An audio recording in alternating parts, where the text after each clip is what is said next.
প্রধানমন্ত্রীকে যেমন একচ্ছত্র ক্ষমতায়ন করা হয়েছে, তার মধ্য দিয়ে সাংবিধানিকভাবে এই স্বৈরতন্ত্র প্রতিষ্ঠিত হবার সুযোগগুলো রয়েছে। নির্বাচন অবশ্যই হতে হবে, কিন্তু তার আগে বিচার এবং সংস্কারের দৃশ্যমান রোডম্যাপ সরকারকে উপস্থাপন করতে হবে। আমরা এখনো পর্যন্ত সংবিধানের যে আলোচনা, সে আলোচনাটুকু করছি।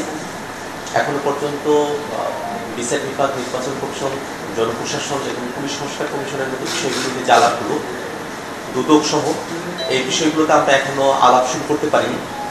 তবে পুলিশ সংস্কার কমিশনের রিপোর্ট এখানে অন্তর্ভুক্ত কেন হয়নি সে ব্যাপারে আমরা প্রশ্ন উত্থাপন করেছি এবং আমাদের যে মতামতগুলো আছে সেগুলো আমরা জানাতে চেয়েছি।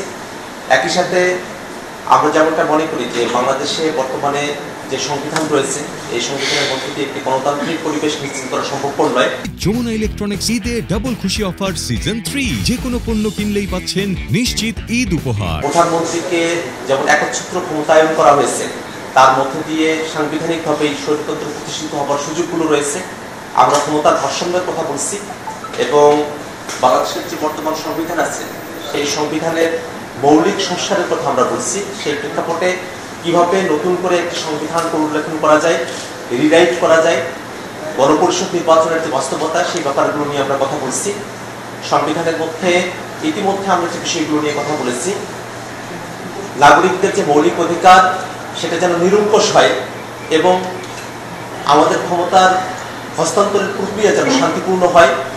একই সাথে আমরা বাংলাদেশের বিদ্যমান যে রাজনৈতিক কাঠামো আছে, সেখানে শুধুমাত্র আইন প্রণয়নের ভিত্তিতে নয়, যেন রাজনৈতিক দলগুলোর মধ্যে সহাবস্থান এবং আস্থার ভিত্তিতে আমরা ক্ষমতার হস্তান্তরের যে প্রক্রিয়া আছে সেখানে আমরা ঐক্যমত্যে পৌঁছাতে পারি, সেই ব্যাপারে আমরা গুরুত্ব আরোপ করেছি, আমরা কথা বলছি। আমরা আশাবাদী যে আমাদের মধ্যবর্তী যে আলোচনার বিরতিতে আমরা এখন আছি, এর পরবর্তীতে আমরা আরো আলোচনার মধ্য দিয়ে আজকের যে আলোচনাগুলো আছে সেগুলোর আমরা একটা ফাইনাল কনক্লুশন আপনাদের সামনে আমরা উপস্থাপন করতে পারবো।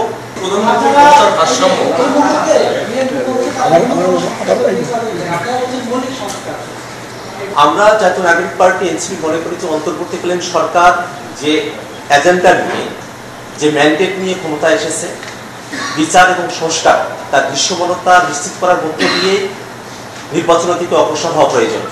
নির্বাচন অবশ্যই হতে হবে, কিন্তু তার আগে বিচার এবং সংস্কারের দৃশ্যমান রোডম্যাপ সরকারকে উপস্থাপন করতে হবে, বিচার এবং সংস্কারকে দৃশ্যমান করতে হবে এবং এটার জন্য যেটুকু সময় প্রয়োজন অন্তর্বর্তীকালীন সরকার সে সময়টা অবশ্যই পেতে পারে। কোনোভাবেই অন্তর্বর্তীকালীন সরকার কাজ ব্যতিরেকে সময় পেতে পারে না। কাজের ভিত্তিতে অন্তর্বর্তীকালীন সরকার সময় পাবে। আমরা পুনরুদ্ধার করার পক্ষপাতী নই, কিন্তু বিচার এবং সংস্কারকে যেন অবশ্যই দৃশ্যমান করা হয়, বিচার এবং সংস্কার যেন নিশ্চিত করা হয়, সে ব্যাপারে আমরা আমাদের জোরালো বক্তব্য উপস্থাপন করেছি।